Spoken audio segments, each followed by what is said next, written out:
یہاں پہ فضیلتیں جمع سائے کرتے ہیں، یہاں جہاں پہ سرداریوں کا ایک پول تفصیل سے سلسلہ ہو کہ نانا نبیوں کا سردار، بابا ولیوں کا سردار، بچے جوانان جنت کے سردار، اب ماں ایسی کہ خود جنت کی عورتوں کی سردار۔ اما یہ گھر وہ ہے کہ اگر چکی بھی چلتی ہے قرآن کی تلاوت کی آواز، اگر یہاں چکی چلتی ہے اما یہاں قرآن کی یہی نہیں بلکہ جو یہاں پہ جھاڑو لگاتی ہے وہ بھی قرآن کے لہجے میں بات کرتی ہے۔ غور کیجیے گا اما یہ گھر وہ ہے۔ اب بات آج آ گئی ہے تو ایک بات واقعہ پیش کر دوں کہ یہ وہ گھر ہے جہاں پہ جھاڑو لگانے والی بھی قرآن کے لہجے میں گفتگو کرتی ہے۔ افغانستان میں ایک مرتبہ ایک قافلہ جانے لگا، کہاں جانے لگا؟ حج کے لیے۔ جناب فضا کی بات آ گئی ہے تو ان کی عظمت ایک صلوات پڑھ لگا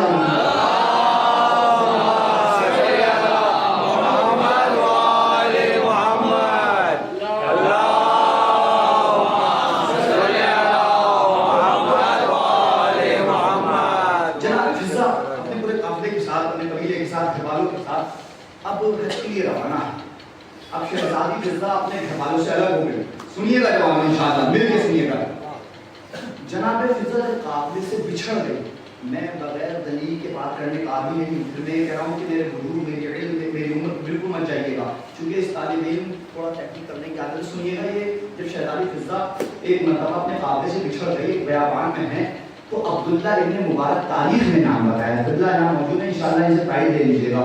جب عبداللہ ابن مبارک شہزادی زہرا کی قمیص کے پاس آتے ہیں، اب آ کر کے وہ عبداللہ ابن مبارک چونکہ یہ اپنے راستے سے گم ہو گئی تھی، راستے سے بھٹک گئی تھی، تو جناب فضا کے پاس آ کے کہنے لگا، اے بیوی تم کون ہو؟ غور کیجیے گا، کس سے پوچھ رہا تھا؟ اگر اس انداز سے گفتگو سنیں گے تو قسم خدا کی بات نہ اٹھائیے گا، بیوی تم کون ہو؟ کیونکہ جناب زہرا کی گھر کی پروردہ ہے۔ جواب نہیں دیا، کیا کہا؟ کل سلام کو صحبت آیا ہوں، سلام کر، قرآن سے کہا سلام کر، جواب پتہ لگ جائے گا۔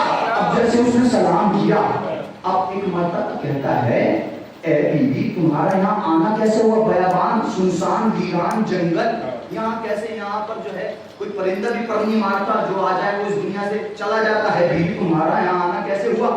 جناب فضا پھر قرآن کے لہجے میں کہتی ہیں، بسم اللہ الرحمن، قسم خدا کی قید کرتا ہوں اور آپ بھی قید کیجیے گا۔ جناب فضا کہتی ہے، بسم اللہ الرحمن الرحیم، فمن یہدی من اضل اللہ، اللہ جس کو گمراہی میں چھوڑ دے اسے کون راہ راست پہ لا سکتا ہے؟ اشارہ یہ تھا کہ میں راستے سے بھٹک گئی ہوں۔ قرآن کے لہجے کی گفتگو سنیے گا۔ اب ایک مرتبہ عبداللہ ابن مبارک ڈرنے لگے، گھبرانے لگے، یہ بیوی ہے یا تو جن ہے؟ اے بیوی تم جنوں میں سے ہو یا انسانوں میں سے؟ اے بیوی یہ بتا دو کہ تم جنوں میں سے ہو یا انسانوں میں سے؟ جناب فضا قسم خدا کی کہہ سکتی تھی کہ میں انسانوں سے تعلق رکھتی ہوں، آپ کے مسکراتے ہوئے چہرے آپ کی ایمان، آپ کی اہل بیت سے محبت پر دلالت کر رہے ہیں، چونکہ میں چھوٹا سا ہوں لیکن الحمدللہ چہرہ پہننے کا مجھے اللہ کی طرف سے تحفہ ملا ہے۔ ایک مرتبہ جناب فضا پھر قرآن کے لفظ میں کہہ دیتی ہے، بسم اللہ الرحمن الرحیم، یا بنی آدم خذوا زینتکم عند،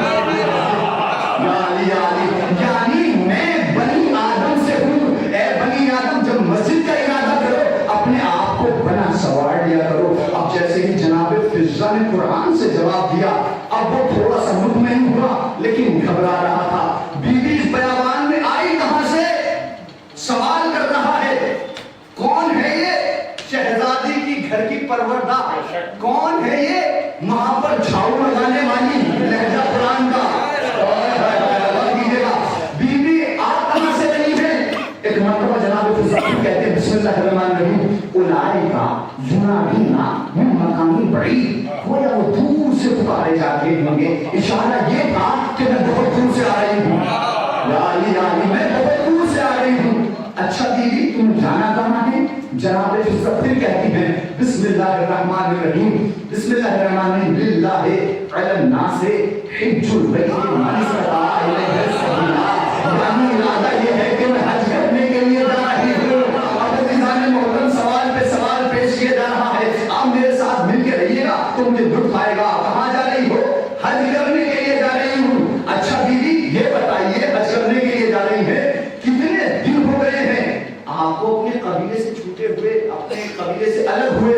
اب عزیزان محترم جناب فضا پھر قرآن کے لہجے میں کہتی ہیں، بسم اللہ الرحمن الرحیم، لقد خلقنا خلقنا السماوات والارض فی ستۃ ایام، اللہ نے زمین و آسمان کے درمیان جو کچھ ہے وہ 6 دنوں میں بنایا. اشارہ یہ تھا کہ 6 دن سے اپنے قبیلے سے بچھڑ گئی ہوں اور کی جگہ سلامت کے سماعتوں کو 6 دن سے شادی بھی 6 دن سے بچھڑی ہوئی ہو. بھوک تو لگ رہی ہوگی، ایسا نہیں کہ بھوک لگ رہی ہے. پھر قرآن کی آیت پڑھتی ہے بسم اللہ الرحمن الرحیم وما جعلناہم جسدا لا یاکلون الطعام. اللہ نے جسم انسانی کو ایسا نہیں بنایا کہ ان کو کھانے کی ضرورت نہ ہو. اشارہ یہ تھا کہ بھوک مارے ڈال رہی ہے، ذرا کھانا لے گا. سلام پڑھے مجھے آل محمد پر.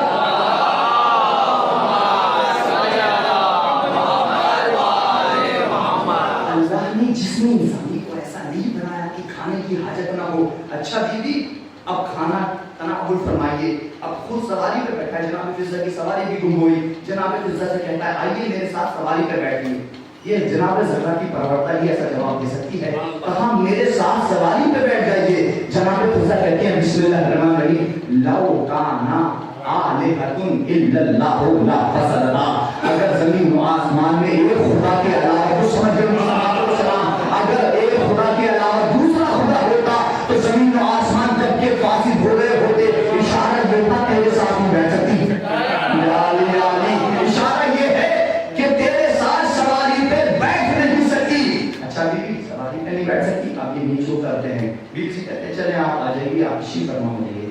جناب فضہ اب جیسے ہی اونٹ پہ بیٹھنے لگی، آپ کے یہاں دعائیں سطح پڑھتے ہیں، ہمارے یہاں سب جگہ پڑھتے ہیں، تو جناب فضہ اونٹ پہ بیٹھ رہی تھی. پھر قرآن پڑھا بسم اللہ الرحمن الرحیم سبحان الذی سخر لنا ھذا وما كنا له مقرنین وانا الی ربنا لمنقلبون. جو دعائیں سفر ہے. اب عزیزان محترم پریشان تھا، بہت ہی تیزی کے ساتھ چلے جا رہا تھا. اب تاریخ بتاتی ہے کہ جیسے ہی قبیلے کے پاس پہنچے، جیسے ہی قافلے کے پاس پہنچے، اب اس نے کہا بیوی یہ بتائیے کہ آپ کا قافلے میں ہے کون؟ آواز دے دیجئے. جناب فضہ اس قافلے میں آیت ہوتی ہے بسم اللہ الرحمن الرحیم بسم اللہ الرحمن الرحیم وما محمد الا رسول وما محمد الا رسول. پھر دوسری آیت ہوتی ہے بسم اللہ الرحمن الرحیم یا داؤد انا جعلناک خلیفۃ فی الارض. پھر تیسری آیت ہوتی ہے یا یحییٰ خذ الکتاب بقوۃ. پھر چوتھی آیت ہوتی ہے یا موسیٰ انی انا اللہ رب العالمین. جیسے ہی 4 آیتیں پڑھی 4 جوان باہر آئے، 4 آیتیں پڑھی 4 جوان آئے. پھر سوال کرتا ہے بیوی ہے کون؟ اب عزیزان محترم جناب فضہ سے کہتی ہے بسم اللہ الرحمن الرحیم المال والبنون زینۃ الحیات الدنیا. اشارہ یہ تھا یہ میری اولاد ہے. سامنے کون تھا؟ امام حسن بھی تھے. سامنے کون تھا؟ سامنے حسین بھی تھے. سامنے کون تھا؟ سامنے حسن تھے. اب عزیزان محترم جیسے ہی آئے امام جناب فضہ نے قرآن کی آیت یہ بتایا کہ نہ صرف یہ کہ میں بھی قرآن سمجھتی ہوں بلکہ اس گھرانے کی ہر فرد قرآن کے لہجے میں بات کرتی ہے. جناب فضہ نے پھر قرآن پڑھا بسم اللہ الرحمن الرحیم یا ابت استعجب ان خیر من استعجلت القوی الامین. یعنی اب ان کو کچھ حق و ذمہ دے دو. انہوں نے مجھے سواری دی ہے. قسم خدا کی اہل بیت کے گھرانے کا امتیاز یہ ہے کہ اگر کوئی احسان کر دیتا ہے اس کا احسان نہیں کرتے.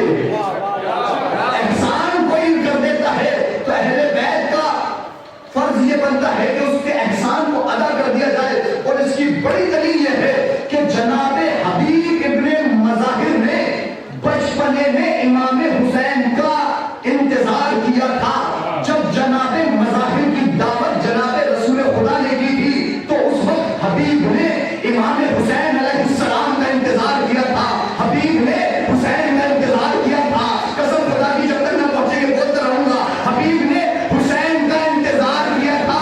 یہ حسین کا ظرف عالی تھا کہ حسین کسی کا طرز انتظار نہیں رہتا. کربلا کے میدان میں حبیب کا انتظار کر کے بتایا کہ یہ اہل بیت کا گھرانہ ہے. کوئی اور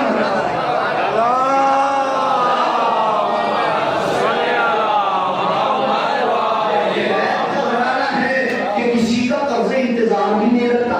اور جناب محترم اس کو کچھ دے دیا گیا. پھر جناب فضہ کہتی جناب فضہ کو محسوس ہوا تھوڑا کم ہے. جناب فضہ کہتی بسم اللہ الرحمن الرحیم اللہ یضاعف لمن یشاء. اللہ جس کے مال میں چاہتا ہے اضافہ کر دیتا ہے. اور جلدی جناب محترم اس کے مال میں اضافہ کر دیا گیا. ایک مرتبہ عبداللہ بن مبارک کہتا ہے کہ مطمئن ہو گیا تھا لیکن میں یہ سوچ رہا تھا یہ کون بچہ کی خاطر خاتون ہے جس کو قرآن پہ اتنا تسلط ہے, قرآن پہ اتنا عبور ہے کہ جو پورے راستہ گزر گیا لیکن اس نے قرآن کے علاوہ کوئی گفتگو نہیں کی. پہلا سوال کیا قرآن کے لہجے میں